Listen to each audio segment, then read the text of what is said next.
Okay, we'll start there. All right, so here we go.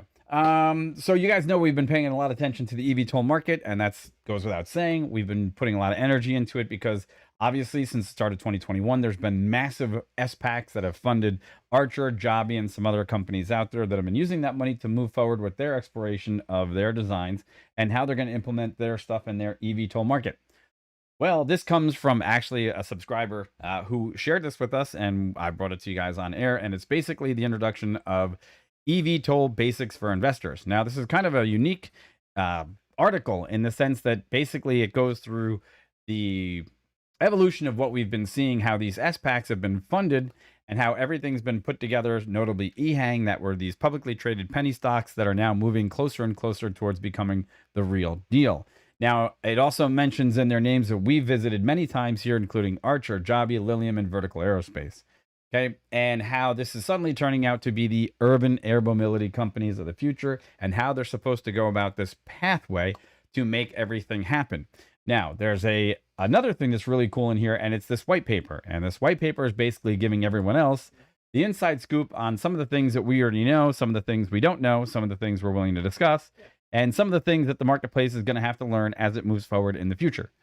And these are all things that are buried inside this article. And it's actually quite unique because it gives you the five W's, it gives you a lot of information on the background, and it's for you guys to take back and digest and kind of keep us honest about the things that we've been telling you that we didn't need a white paper for.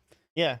Yeah. So how do you want to finish that Yeah, and conversation? my just for my 2 cents there. Yeah, when I was looking through this, it was interesting to see that first off, yes, it's a little article that's kind of, again, as it says, the basics of introduction to investing for the emerging market of EVTOL. That's exactly really kind of what I want to touch on, because it's a new market. There's a lot of inherent risk there because there's a lot of unknowns. Hmm. And actually that's that it's interesting as we find this and we're kind of perusing through it for the first time. I tell Mike, I'm like, we've hit a lot of this stuff already. Yeah. And it's interesting for us to see that while we may not have all the raw numbers and all the in-depth details of whatever like subject we're bringing up on that particular risk, it's interesting to see that all the main outliers, the main things that we see, big risks, we've almost touched on all of these. Hmm. Um, talk about the risks of technology, they talk about the risks of people acceptance, they talk about infrastructure quite a bit in here too.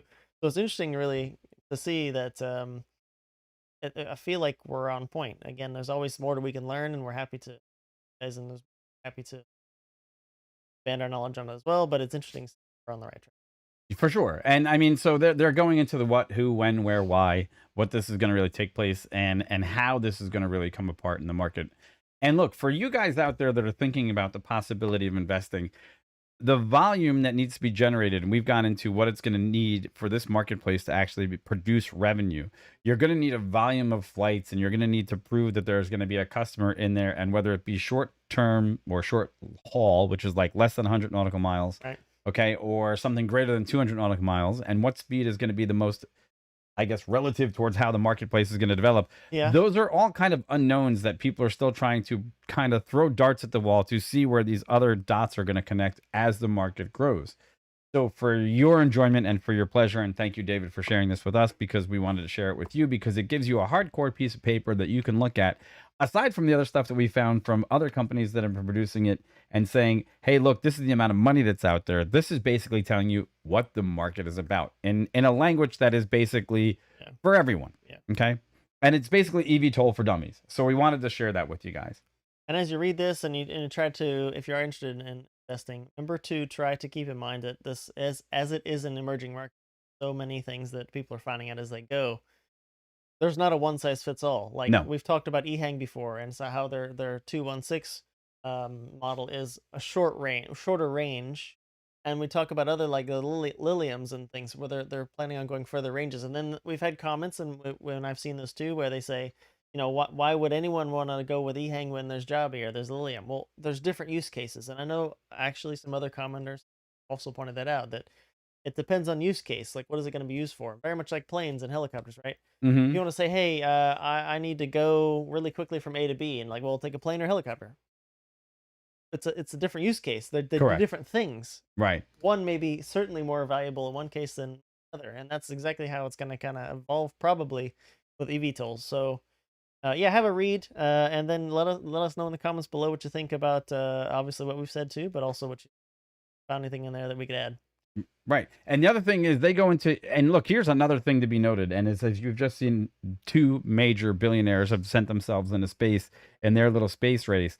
Also, let's not forget that other companies like Volocopter and Joby have now been doing their little demonstration flights and doing kind of following the Yep. same pattern, that these guys are finally at the point where they're taking their hardware, they're putting it out there in front of the public, and they're starting to generate the buzz that's necessary to maintain the interest in a $2.5 billion industry. And that's a per, I guess, a per manufacturer, because right now some of these manufacturers each have garnered $2 billion in their S packs. And that's a Yeah. war chest. Okay. When you talk about war chests and how much money people have now to use to I guess do everything, advertise, develop, go ahead and get the infrastructure put in place, hire people, start production lines, so on and so forth. These people are now armed to the teeth with money.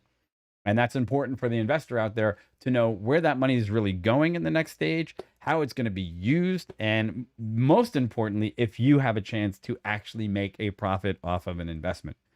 So there's that for you. Yep. And we'll look forward to bringing you more information on it. We're going to go a little bit more in depth on it because it skims the surface much like we do, but at the same respect, it's got some other stuff buried in there that's going to be kind of enlightening for the people that have been watching the show and keeping up. Okay. So there, like, subscribe, follow. We'll cut this one out. We'll make it into another episode. Yeah. And you guys can share and do what you need with it. But we appreciate all the support. Thanks for everyone for helping us grow the channel. We're excited. So super excited. And with that, good.